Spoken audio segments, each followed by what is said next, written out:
Hello, hello, hello. It's great to see you, Nadine. Hello, everyone. I'm Lisa Graves, and I am so glad to welcome you to the 5, 8.5, your midweek break. And I'm here with Nadine Smith. You all know the routine. It's 5 stories, 8 minutes, and a chance to refuel. We slow things down to sip and reflect and remember that you're not alone. And so I want to tell folks that Nadine and I have finally met in person. Just this past weekend, we've been working together on this show, thanks to Greg and Stephanie, but we had not ever actually met in 3-dimension, although we look sort of 3-dimensional on screen. But no, this has been the wildest blind date. I've loved it. And then we finally got to rendezvous in person for a great conference, for a wonderful conference where we got to talk about, well, you got to talk about your favorite thing, which we will be talking about later. Yes. SCOTUS. Yes. It sounds, you know what, that I always hated people calling it SCOTUS because it always sounded so, I don't know, too close to scrotum or something. It was just like, but now that seems really like the best way to describe how the court has the country right now. Yes. But we will get to that for sure. Yes. Pride is over, but I do want to just take a moment just to acknowledge a group of people who have served this country with distinction, with honor. They have been pioneers. They have fought not only for the country, but for the right to serve their country, and have changed hearts and minds in the process. And yet, this past week, we began to see the removal from service of transgender service members. They have been removed from military service, lost their jobs. It has been done in the most disrespectful way imaginable and has left them financially vulnerable. And just to add insult to injury, they've actually altered their service record to erase their identities. And so I just want to say at a time like this that it is important that we remember their courage, we remember their dignity. They have been betrayed by lesser men. And we see you, we thank you, and we will not stop fighting for your right to live and to serve in dignity. So I just, my heart's a little heavy for a community that is bearing the brunt of a tried and true tactic of creating a scapegoat and using that scapegoat to whip their base into a frenzy. And so we'll be talking about that later on as well when we welcome our guest. Yeah, I just want to thank you so much, Nadine, for kicking us off with that, because like you said, we have so many members of the armed services who've served honorably, who risked their lives for our country, who have, who, along with their fellow soldiers, have acted with such bravery and courage and devotion to the ideals of America.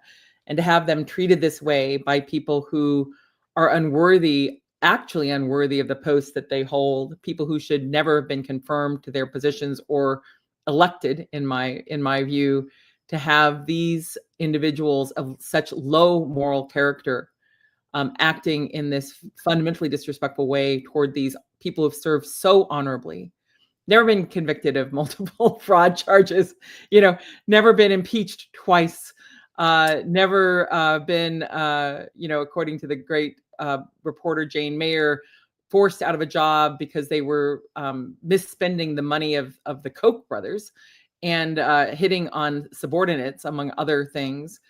Never put their battle plans into a Signal chat. The list could go on of the dishonorable acts of Pete Hegseth and Donald Trump. But let's just, as you point out, let's pause and celebrate the honorable acts of the trans service members who have been just treated so poorly by these unworthy men. Yeah. Well, we call them service members and thank them for their service. Trump calls them all suckers and losers. So it's not surprising to see this kind of shameful treatment. And I think shameful treatment, and lack of respect are the perfect way to segue to our first segment on the big, ugly bill. I'm hitting the timer. Oh, And now there were Nadine saw in person that I did not hit the timer at the meeting that we were at, which she said was super on brand for me. But it anyway, was. yes. You were so prepared. You had the timer, and not once did you turn it on. So just so you know, everybody, we're working on it. We're feel free to help us out. Yes. But yeah, let's talk about the Senate passing Trump's billionaire bonanza bill, by the skin of its teeth. But I think there are two things that I want to focus on. And when I look at it, I am so tired of Murkowski. I'm so tired of the Senate Republicans who pretend that there's any possibility that they will develop a spine and do the right thing. Now, Tom Tillis, he's been the only one who sort of stood up, but immediately said that he won't run for office, which is a telling indicator of the level of extremism that Tom Tillis has been put into the category of not right-wing enough and unable to survive a primary by his own political calculations.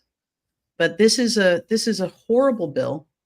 And again, I do not like being put in the category of lifting up Elon Musk, but it was interesting to see his Twitter post, because he had this very public fight with Trump, where he called this bill a boondoggle. Now we may come to the same conclusion, but not for the same reasons. But in a very dramatic post on Twitter, he said that he vowed to stop this bill, quote, if it's the last thing I do. And I was just thinking, we could have a twofer. What if he, under the best possible circumstances, it could be the last thing he does. So here we have it. This bill that adds as much as 4.5 trillion to the national debt. It slashes healthcare, clean energy, food aid. 12 million Americans could lose their health insurance.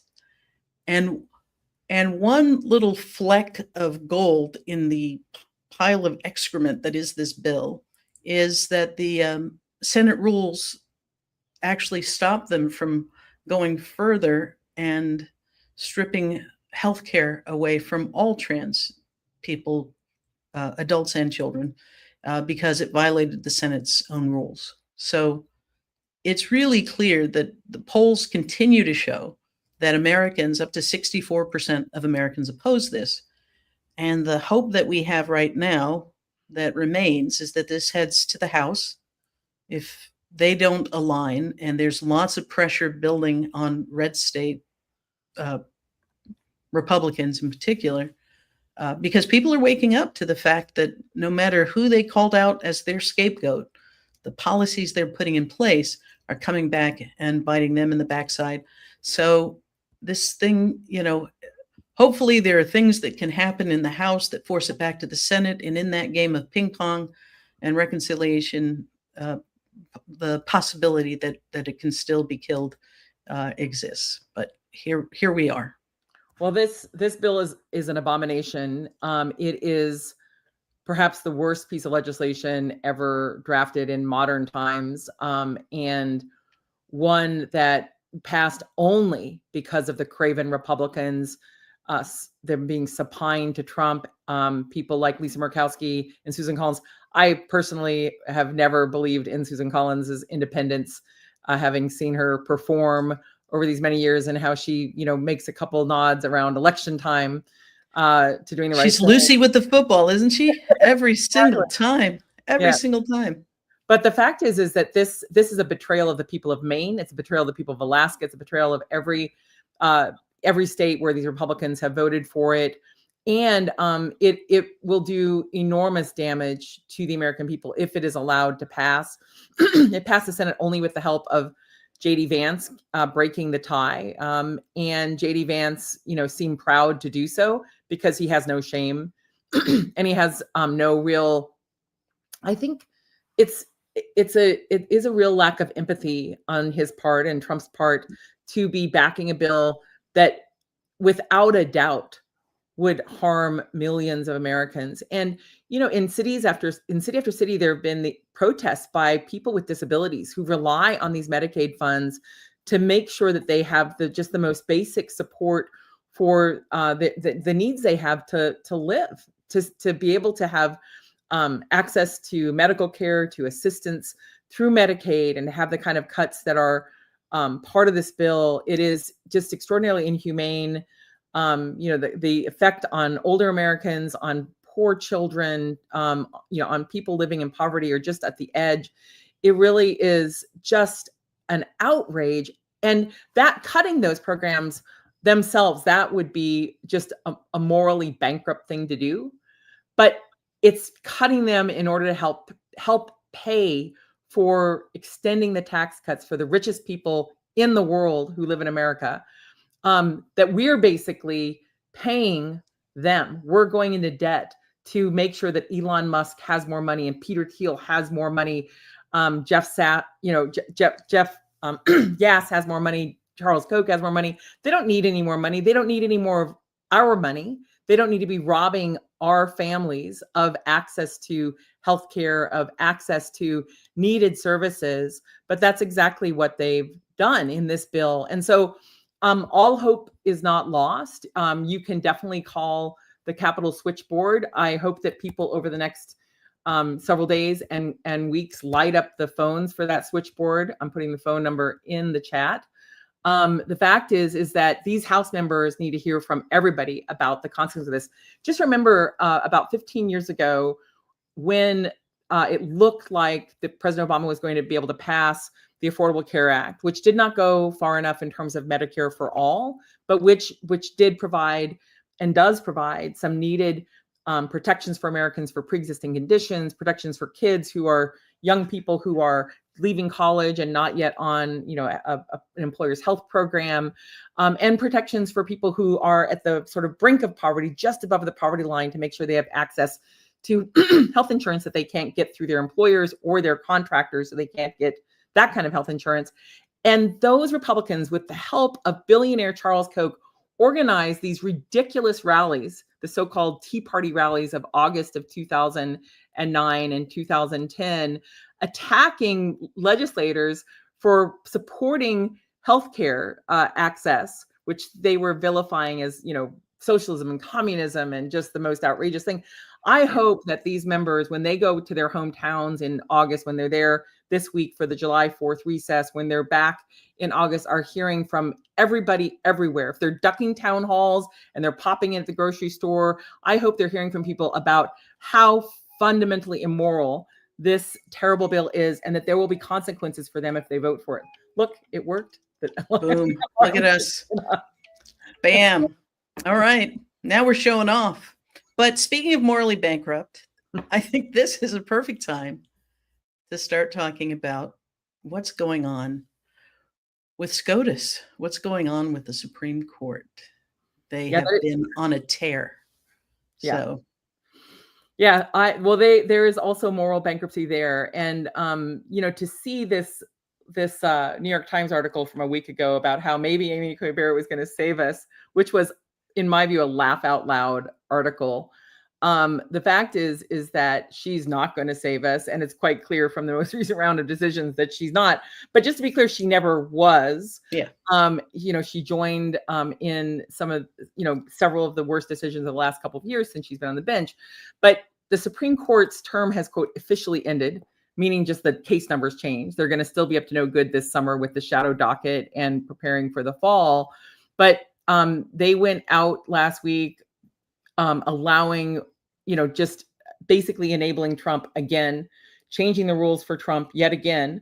And that's the 6 justices appointed to the Supreme Court by Republican presidents, doing what they can to aid a Republican president in doing what he wants in ways that are deeply destructive of the American people. And there were several cases we could talk about, but the one that I just wrote about for Courier, for my Grave and Justice Substack, is the decision barring these lower court judges from issuing these nationwide injunctions. In this instance, nationwide injunctions against the blatantly unconstitutional maneuvers by Trump to basically issue a press release in the form of an executive order, in which he declared that he could determine who are citizens of the United States and unilaterally basically rewrite the 14th Amendment in a way that allows him to deport babies born in the United States who are citizens of the United States by virtue of the Constitution, being born in this territory, and to do so notwithstanding more than 100 years of legal precedents that do not interpret the Constitution that way, that do not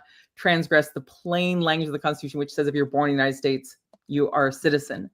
And so while the Supreme Court did not rule on that substantive issue, what Amy Coney Barrett and the 5 justices who joined her, the Republicans who joined her, did was stop lower court orders that had blocked this program and allow it to go into effect. And in essence, what they said was, you don't need to have a nationwide injunction to have, quote, complete relief, meaning if the baby has lawyers, the parents have lawyers and go to court and can prove that that baby can stay in the United States, you don't need a nationwide injunction. But what that leaves is basically all the babies who are born in the United States to have, in the words of my day job, court accountability, that the Supreme Court said, babies get a lawyer. Their note is you get a lawyer, defend your own case, make your own case about whether you can be a citizen or be declared a citizen and have the rights of citizenship. And the court left open the possibility of class actions, for there to be class actions of similarly situated individuals.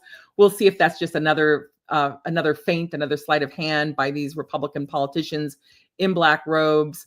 But the fact is that in the face of the most aggressive presidential administration in modern times, one that has just recklessly disregarded legal precedents, constitutional provisions, statutes, regulations, rules, contracts, this Supreme Court, in essence, is giving Trump the benefit of the doubt to allow this program to proceed unless and until it is stopped basically individually all over the country by judges who find it to be unconstitutional. And so that decision is so reckless. And the dissenters, Justice Ketanji Brown Jackson and Sonia Sotomayor and Elena Kagan, really made the case for why this is so dangerous. And Amy Coney Barrett had the audacity to say that, if the courts intervene, they'd be an imperial court. No, if the courts intervene, they'd be doing what their job is, which is to actually interpret the Constitution to protect our rights from an overreaching executive branch. That is their role in our constitutional system. But she seems to see her role as basically using her office to advance her anti-gay, anti-abortion agenda, but not actually protect the rights of citizens in the United States. And so it's outrageous. I sort of preview some of this in my book, without precedent, to do the trio of promotion here. Sorry about that. But I'm immersed in these things. And this court is unworthy of the power that it holds. And it is acting like an arm of the Republican Party. It is doing everything it can to advance the MAGA agenda through the judiciary in ways that we the people, have a right to rebuke, and we ultimately are going to have to overcome.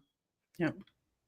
Well, and please do visit, get the book Without Precedent, and subscribe to Lisa's Substack, Grave Injustice. It is great information. But yes, this is a SCOTUS that has, it's a 6-3 rampage. When you say that you're not going to allow, when you've got nationwide injunctions, basically you're saying, even if this does harm, we're going to still let it happen. And, as it makes its way. And so we not only saw the piece that you're talking about, we also saw them uphold bans on gender affirming care, allow states to defund Planned Parenthood, expand religious opt-outs to LGBTQ content in schools, approved Texas's, age verification law, Affordable Care Act, preventative care mandate, barely survived. And this court is locking in on the Project 2025 vision, disempowering agencies, rolling back civil rights. It sort of mirrors the 1930s anti-New Deal court, which there's so much that we have to learn from history. And speaking of history, I want to bring on our guest tonight. And this is one of those things where we have not met in person. We did. We finally got to meet in person, just like you and I did, Lisa. But tonight's guest is the author of a book called American Scare. And this is the most in-depth investigation into Florida's Johns Committee. Think McCarthy era, but think about it in terms of Florida. But in so many ways, what this book does, it connects the terror campaign that unfolded in the state of Florida and the power structure, the censorship, the moral panic, and brings it so vividly to life that you cannot help but make the connection between what happened then and what is happening now. And it is written by an incredible journalist, but also an amazing storyteller. And I'm so thrilled that he's joining us tonight. Please welcome our guest, Robert Fieseler. Good evening. Happy to be with you guys. Thank you so much. Well, it's wonderful to see you. Now, of course, you're telling a story that unfolds in the state of Florida. Mm-hmm. And one of the first things you said, I asked you, what made you investigate this? What drew you to it? And you said you wanted to understand the Floridaization of the country, and that you needed to come to the state to begin to uncover how America is becoming so much like Florida under the Johns Committee. Talk about that and sort of what the thread was that you followed to bring this book to life. Certainly. Well, I was feeling disoriented in this American moment, kind of fearful. And I'm a historian. I felt like I was without context. I thought I understood the way in 2015 that the 21st century was going to go. I thought I knew what it was going to look like, and it took a turn. And I didn't know even who I was in this American moment, it felt like. So I thought there has to be some historical clue that would offer context and perhaps guidance, so that that would guide us into how we got here from this perspective. And I sensed that it was going to be something that was hidden way back then, perhaps at the post-World War II birth of our national identity as an American superpower, which coincided with Florida's rise to become the most significant and populous state in the South. So I got really into. I just couldn't help but noticing, like, Trump's relocation from Florida to Mar-a-Lago. From New Orleans. New York. I live in New Orleans. New York to Mar-a-Lago. The fact that the current Attorney General used to be the Florida Attorney General. The fact that our current Secretary of State used to be was a Florida senator. It felt like Tallahassee politics somehow had become our national politics, and although everyone understands sort of Florida's this kingmaker, it's also this, and it's lesser appreciated as this incubator for our nation's culture wars. Why does it seem like every decade or so this sort of anti-Black or anti-queer or anti-woman panic will sort of gain a critical mass, get stirred up within Florida, and then spread its seeds across our nation in a kind of wild hysteria that catches on? In a way, we're all subject and suburbs of Florida, even if we don't live there. And I realized it was to my detriment to not understand Florida politics and the Florida history to this degree, because I feel like the reality is you can't understand America today without understanding Florida, and specifically Florida politics. So I wanted to dig into the past. Where does this come from? Was it Anita Bryant? It didn't just originate with DeSantisism. It doesn't all sprout from Mar-a-Lago. Was it Jeb Bush in the aughts and 90s? No, he doesn't have, those aren't original ideas. Was it Anita Bryant with the anti-homosexual Save Our Children campaign in the 70s? No, her ideas weren't original. It turns out this springs from as you were saying, a sort of mini McCarthy era Red Scare-esque societal inquest that was run out of Florida as this lesser known but toxic and sometimes more brutal second wind of the federal Red Scare that spread throughout southern states, where segregationists caught hold of the words communist and subversive and understood that they could use it however they wanted to scapegoat, stigmatize people, and hold on to power post Brown v. Board of Education decision in 1954, which was supposed to desegregate schools for 1 year, 1 month, 1 day longer. And they would bring our nation to the brink. They would almost bring our nation to a second civil war in order to maintain white dominance. And in Florida, the inquest, the Minnie McCarthy hearing, was called the Johns Committee because it was run by a state senator named Charley Johns. It was also called the Florida Legislative Investigation Committee. That was the formal name. But the reason that it ended up being nicknamed the Johns Committee is because this state senator, a former guy who was acting governor, never won a fair or free election in his entire life. He basically gerrymandered his way into his entire career, found a way using constitutional loopholes, using a very racist post-Reconstruction Florida Constitution to crown himself king of Florida, using a wild bill in the legislature that allowed him to not just run a legislative inquest, but also to take and use the law enforcement powers of the executive, and then also to take powers of the judicial branch to be able to declare people in contempt of the Johns Committee, and those charges would have to move through the Florida court system. So basically, I couldn't believe that this had occurred. First of all, I couldn't believe I hadn't heard of it. I didn't understand why I hadn't heard of it, and why more people don't know the name Charley Johns, and how we don't all refer to certain political moves as Johnsian political moves. And that's because this guy Charley Johns and the Johns Committee plied their trade from 1956 to 1965.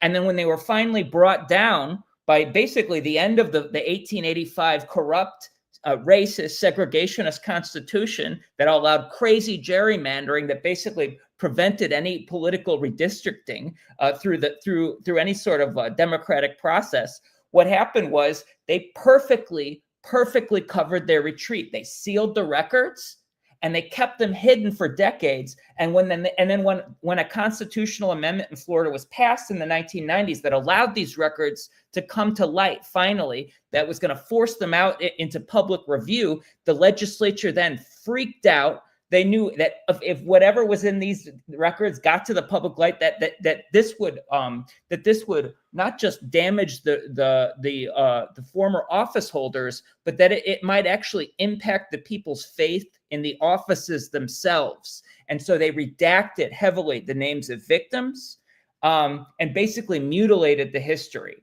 And it stood that way for years, even from the 1990s until enough journalists and historians came, and then a crazy journalist in New Orleans decided to devote 6 years to decensoring the history of the Johns Committee, thinking that it was going to be significant for the American public to know in order to understand itself now, to understand that these political moves, some of which you just described, in terms of abuse of the people's power, getting away with it, doubling down, seeking constitutional loopholes, spoils, revenge. All of these things were perfected by a guy in Florida during the Red Scare who got away with it and set the stage. He planted the seeds that spread toxically that now affect America in a way that I think people deserve to understand.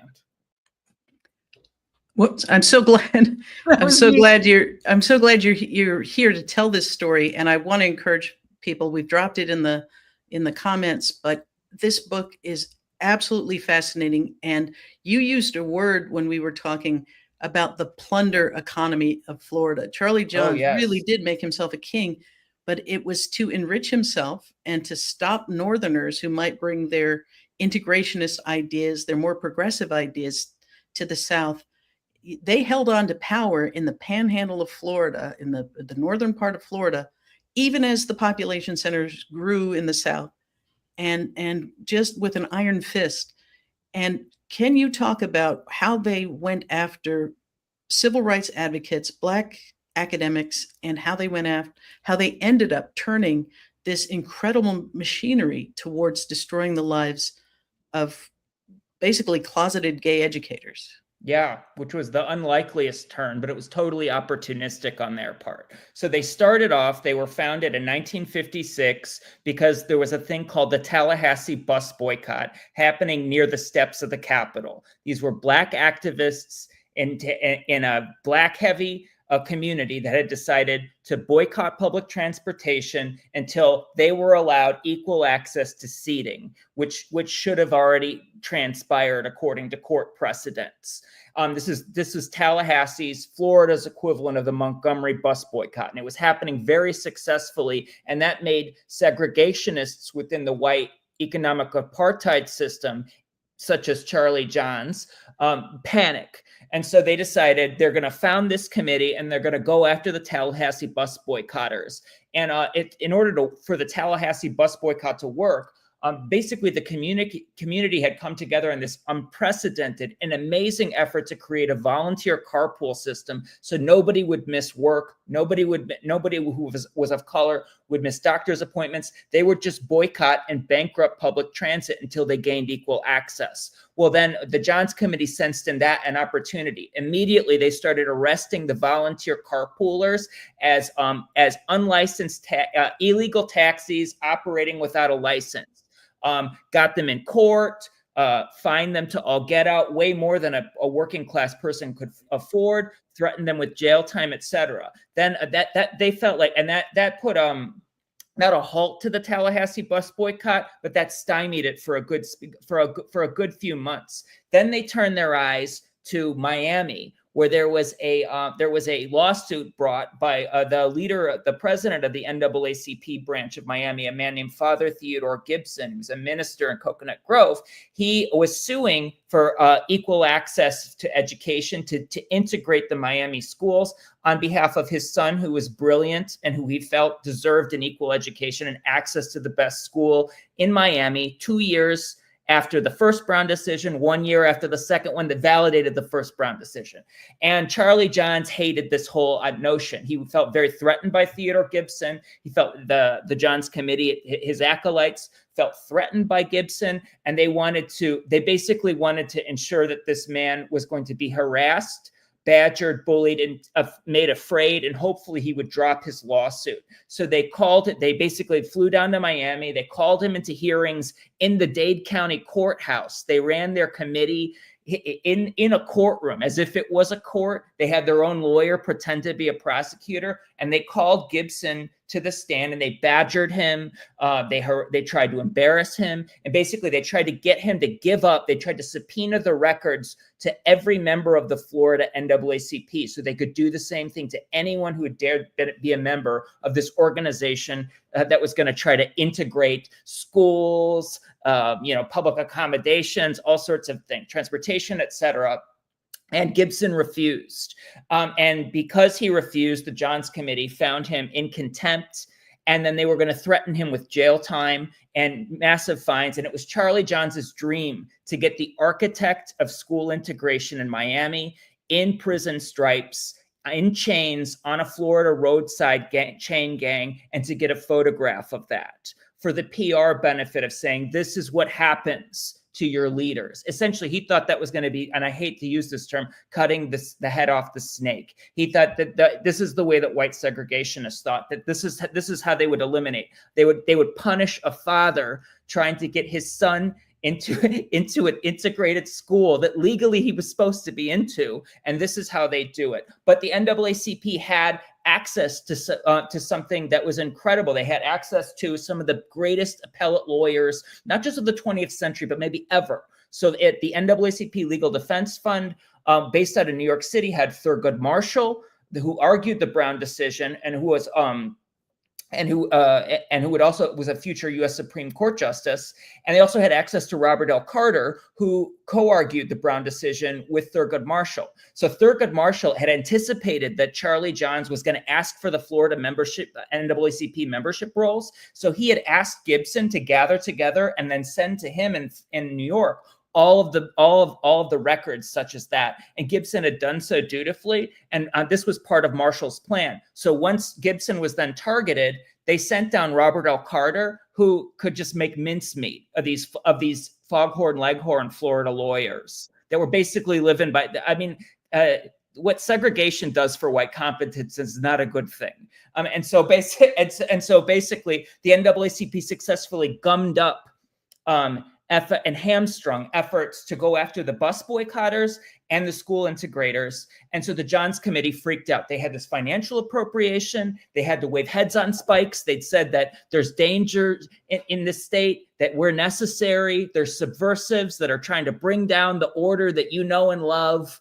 That's reminiscent of the old South, all the lost cause of the fans, all that sort of. So they needed to find something wrong, some new enemy. They were an investigation committee without anything to investigate. And that's a really bad position they realized to be in. So they looked to the University of Florida, Gainesville. They remembered during the federal Red Scare, there were a few professors who'd been forced to testify before Congress in DC and who'd had to admit that they read Marx in the 30s as part of a class or whatever. And as a result, some of them had been fired from University of Florida, Gainesville, but they still lived locally. So Charley Johns thought of them as the commies that got away. So he sent his investigators to Gainesville to spy on these men, stalk them, basically, hide in the bushes outside their houses, make reports about who comes and goes to these ex-professors' houses. They didn't find any communists. They weren't even qualified to do so, really. I don't know how they would have done it, because these are just bumbling.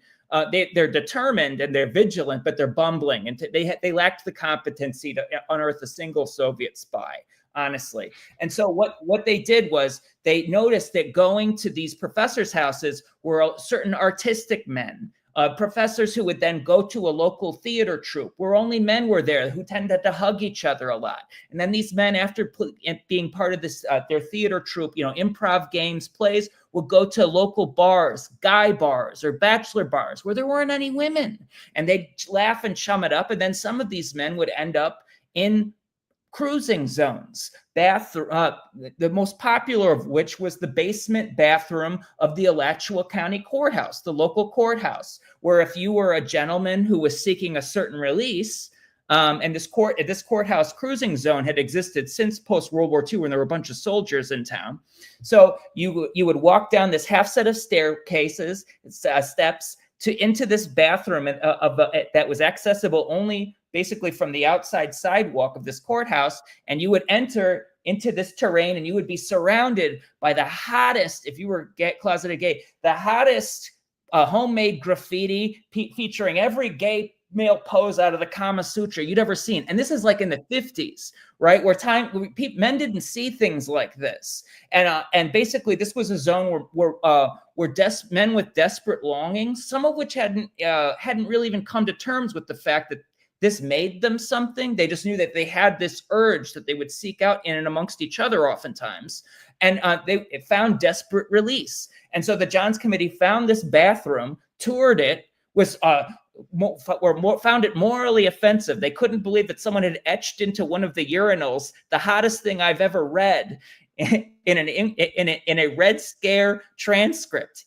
Etched into the urinal in 1958, someone had written these words: "Show it hard." Oh my God, can I get in a time machine? So anyway, so basically, Charley Johns calls an emergency meeting above the courthouse. He calls the head of the Board of Control, head of Board of Education. There's not even a quorum, but they decide they need to go after these gays who are doing these morally obscene things to each other, and that they realize that Floridians find the idea of open homosexuality so unpopular, they're not going to care why they've turned from the NAACP to homosexuals, right? They're only going to care that they're investigating these men doing dirty things that they deem disgusting in certain places, which honestly, is from our contemporary point of view, very sex negative. Very sex negative attitude towards that behavior. But anyway, go ahead. I was going to say, Robert, that was a multifaceted tour de force right there. And I'm only partway through reading your book, and I recommend everyone buy it. Please go buy Robert's book. It's so illuminating. I feel like I had an incomplete education in lots of ways. Growing up in the middle of the country, I only thought about Florida and Disney World, right? That was my commercialized idea of Florida, or maybe, maybe I Dream of Jeannie and the space program, just this very naive view of the history of Florida, not really understanding it. About a decade ago, when I launched this project called ALEC Exposed to expose the American Legislative Exchange Council, I began looking at the corporations that were involved. And one of the corporations that was funding ALEC was this company called Geo Group, which was the outgrowth of Wackenhut, George Wackenhut, who I'm sure well from his time in Florida, basically being a central figure for the Florida governors to be monitoring and surveilling Floridians. And so when you look up like George Wackenhut, what you see is that he was compiling files. He's a former FBI agent working with some CIA guys, who was compiling files of on people in Florida, claiming that they were communists, claiming that they had files. At one point, by 1965, they claimed that they had files on 2.5 million suspicious individuals. So this period in American history is very dark. And, those files were like in their own way, a precursor to some of the files that the FBI was deploying under Hoover, similarly with this sort of attack on the civil rights movement, on civil rights leaders, on civil rights activists, as well as on gay Americans. And so the work that you've done to uncover what was happening in Florida, the level of corruption, the venality, the banality of evil of the way these men were operating is just extraordinarily important. And on the point you were just making, which is sort of like a precursor to the sort of Stonewall riots. We had such an era of repression in America. One of my jobs at the Justice Department for a period in the policy shop was to look at this thing called the National Sex Offender Registry, INSOR, because so many men had been put into INSOR for consensual sexual acts that were criminalized by these states, where police were targeting gay bars and targeting parks and places where people could express their true selves in terms of having romantic relationships with other people without the state's interference. And so this issue that so many people have not followed is so well illuminated in your book. I just wanted to ask you if you could share with us a little bit about where are these records preserved now, or how are these records preserved after this effort by the state to redact them, to censor this history, to hide the shame of the activities of the Johns Committee and its accomplices like George Wackenhut.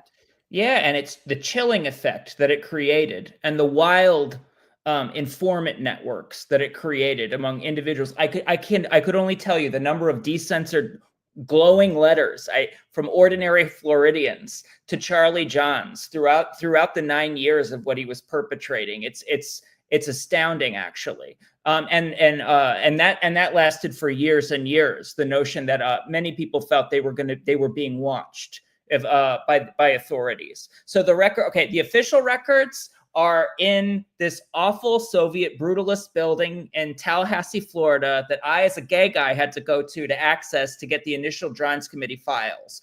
But in the midst of being unsatisfied with the state of these mutilated records, and also with the burdensome procedures and policies that the state legislature has passed and has stayed on the books since '93, when the records were released. They basically had to be pried out of the Senate librarian's hands. And so I basically I went and I started as a reporter, I zig and I zag, and I started thinking who are some more people who have researched this in the past. I found the first Johns Committee researcher was a master's degree student at University of South Florida who wrote a master's thesis in 1985 without access to any of the files because they were still sealed then. And she'd spoken to some of the original perpetrators, the investigators and the lawyers of the Johns Committee, who she got to talk on the record. So I thought, I got to reach out to this person. Her name's Bonnie Stark. Turns out, weirdly enough, through this happenstance, she's a Tallahassee paralegal 4 blocks away from this archive where I had been struggling for months. So I reached out to her. I complimented her on her thesis. I arranged to try to meet with her, and she told me in our first meeting, I have the secret second set of records. I testified as part of the documents release in 1993. Members of the Senate staff came to admire me and sympathize with my desire to open the records. And they gave, and I have the hard copies. I've had them since 1993, and I want to give them to you. And so I was like, this doesn't really happen oftentimes, but I was given an entire war room of basically evidence that was not mutilated in the same way that the state archives had mutilated it. It was sloppily redacted, and also there were duplicates that weren't culled that were redacted differently. And I found if you took the official records and the Bonnie Stark papers and you collated them, the past came back into focus. You could undo all the work of the censors if you were determined enough, and you had months sitting in a magnifying glass, and I loved it. It was emotional to recover this information. Actually felt like giving people back their voices, and acknowledging the reality of what had occurred to these individuals and the injustice that had been perpetrated, that they'd been told was shameful to even bring up as victims later on. And so I had these records for a while. I used it to write the book. And I love, this is the cover. My husband worked to put the palm tree on the side. He's an amazing graphic designer. So I decided I can't, after I finished with these, with the records for the book, I decided I can't, what if something happens to my house? They're not safe with me anymore. And I decided they can't go to Florida anymore. And so I decided they need to go to a southern state in an archive where they're going to be safe. I spoke to Bonnie Stark about it. We both agreed that the papers need to go to an archive called a queer community archive that has a very large, a nice endowment called Invisible Histories. They're opening up a new archive in Charlotte, North Carolina, and they're determined not just to make the Johns Committee papers available, easily available to researchers, but they also have very great digitization capabilities, and they're going to continue the decensorship work that I started. Because I'm just going to let you know, out of these like 20 bankers boxes or so, I wrote one book that I know there's probably at least 5 or 6 more books. The Johns Committee did so much damage, and their legacy goes so deep into the American mindset and into our fear politics that we're living now, and into the concepts of how to abuse the people's power,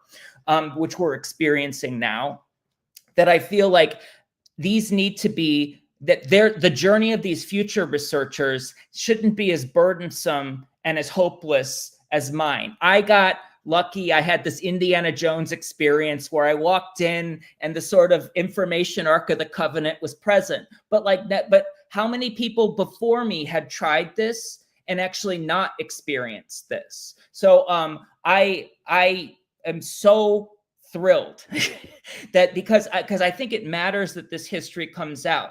Mississippi, the state of Mississippi had a similar mini McCarthy inquest group called the Mississippi State Sovereignty Commission, and they, through various lawsuits and whatnot, they released the full records, and they digitized all of them. And I think that set a stage for them, in addition to a couple other things. Their conviction of Byron De La Beckwith for the murder of Medgar Evers, et cetera, has set Mississippi on a different course in its relationship towards understanding some of the most toxic aspects of its past. Florida took a different route, and it was determined to bury its head in the sand and to say things that are going to be embarrassing for the state can't be known, right? Because we're gonna make children lose faith in government, and we're gonna make them hate.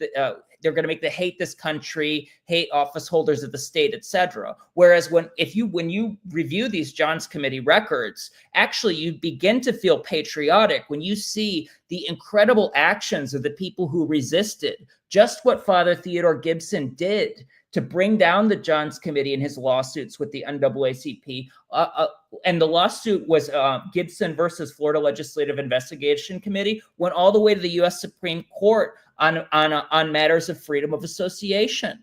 And they won by one vote, a squeaker. But Robert L. Carter, you can go listen to actually it on it. There's a Supreme Court audio archive called Oyas. One of the greatest appellate performances I've ever listened to.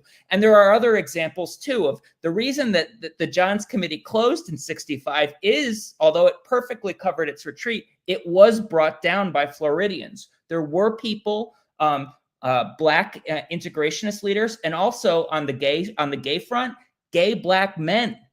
One gay Black man specifically, a teacher in St. Pete that taught at Gibbs Junior College, he was a music professor named William James Neal, who was interrogated, forced to falsely confess to something about his sexual behavior, then fired, then his teaching credentials were pulled, then he was basically in the news media, hung out to dry. They published his name near the misconduct that he was accused of, and he sued in state court, and he decided to sue as a gay man, and he hid his race. He moved out of state, got 2 white appellate lawyers. In all of his court documents, you don't see any reference to his racial status.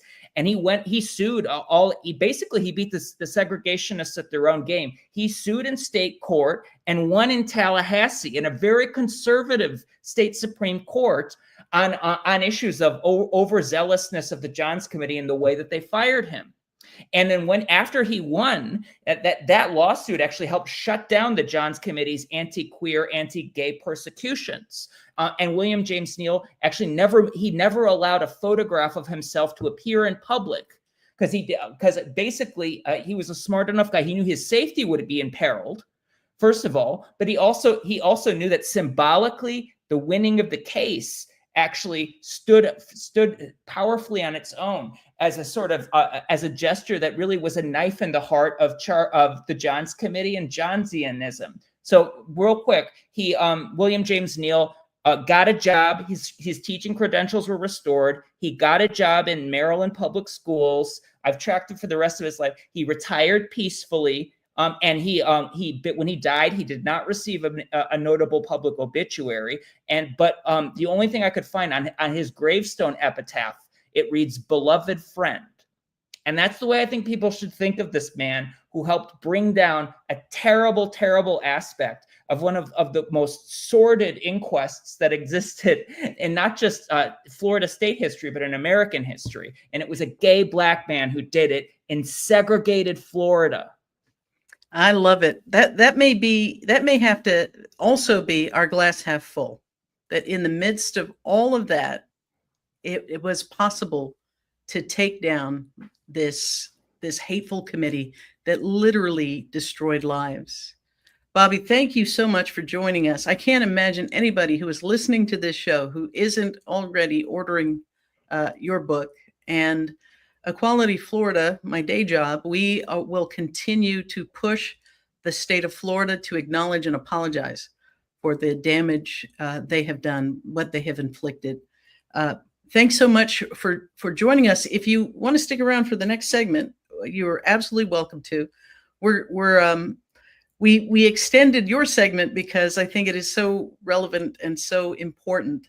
And it kind of leads to the next piece that we want to talk about. As folks know, one of the things that is a reality that we have to confront is the radicalization, particularly of young white men. And in the most recent attack in Idaho, a 20-year-old man raised in a far-right MAGA home is charged with starting a wildfire for the purpose of ambushing firefighters with a sniper's rifle, killing 2 battalion chiefs before turning the gun on himself. And the FBI has been saying that white supremacist extremists are the #1 terror threat in the U.S. And yet what we continue to hear is anti-immigrant hatred, anti-immigrant lies. And when the predictable result of yet another radicalized young white man ends up in violence like this, or at a church, or the pastor who gunned down the Minnesota lawmaker and her husband and had a list of 70 others, we begin to hear this language of lone wolf attacks rather than, just acknowledging that this is happening in a context. And it feels to me like the same things that sort of drive the desire to attack and demonize gay men is part of the equation of these appeals to what it is to be a man equaling violence. But what is your take as somebody who studied this? You've studied what happens that creates the stage in which these attacks can unfold. So many of our social ills in the past and now can be traced to this masculinity or hypermasculinity crisis that's kind of running rampant, where there is a certain segment of at-risk males, not just young, who believe that they are entitled, and this will be controversial to say, to not just a seat at the table of power or a voice, but they want a dominant position, and they think that they're entitled to success, esteem, and status. And when they don't get access, and this is what white segregationists felt, right? This is what Charley Johns' lawyer Mark Hawes felt when he put in the most piss poor performance I've ever seen in the U.S. Supreme Court, where he spent when he was arguing in the early 60s, the Gibson case, he spent his first precious seconds in front of the Supreme Court justices complaining about his cold and then telling a joke nobody laughed at. And this is because that man was not competent to be an appellate attorney. And that was the last case he ever argued before the U.S. Supreme Court. This is what happens where when there's a certain image of white maleness that believes that there's something wrong in a society that does not allow me to be on top. I gather from this Idaho case that this was an individual who in the past had admired firefighters and somehow became twisted and to a certain degree, and then took violent action in this sort of kind of ambush. It reminds me of Dylan Roof's behavior in Charleston, feeling like he wanted significance. This was a way to make himself big. And it's not just white men, actually. It actually reminds me of George Zimmerman, the wannabe cop, too, and the Trayvon Martin situation, where you have a certain deep within an identity, a certain damaged malehood that can only be expressed through some of the most through basically an outlashing and a violent suppression of others as a consequence for not being handed the sort of image of what you think a white male should receive. And I think so much like that in our society can be tied to this masculinity crisis, where men have been told now there's more than two genders, and also there are other voices that are as important as yours, and that also you're not allowed to the first word just because of how you look or how you present. It causes a kind of internal freak out, right? And I don't think there's an adequate degree within cis male culture of mentorship, of honest discussion of what non-toxic masculinity looks like, and also what's a reasonable expectation for a non-toxic male in terms of success in the world. What is it? What is a path that you can go on such that you don't think you're entitled to the best job, to the coolest job, because a firefighter is a pretty cool job, so that you don't think you're entitled to sex, like the incel community believes they're involuntarily celibate because they can't. And basically what's a way around in terms of non-toxic masculinity, because there are plenty of men and boys that are going to face this issue, where you don't think you're basically that high status and is the only way to live, and the absence of it means that I need to violently attack. Something's wrong in our society. We need to support MAGA. We need to bring down things. Basically, we need to destroy the system just so that I can end up on top again. in the way that segregationists did. Sorry, you got me going. You got me going. Well, Bobby, I think we've identified your next book after you do the other 5 John's Committee books. Thank you so much for joining us. We loved having you. We'll have to have you back. But everyone, you can follow Bobby on Bluesky. We've dropped links to the book in the chat. Thank you so much, and Love it. Come back soon. Thanks. Safe travels. Yeah, and I so appreciate that. Such a dynamic guest. Thank you so much, Nadine, for reaching out to Bobby. When I think about, the radicalization that we've seen among these young white men, the violence that this administration is trying to sort of reduce coverage of, limit tracking of white supremacist violence, despite the reality of it as a threat. The fact that they put, people who are barely college graduates in charge of terrorism in the United States, as has been documented in the news.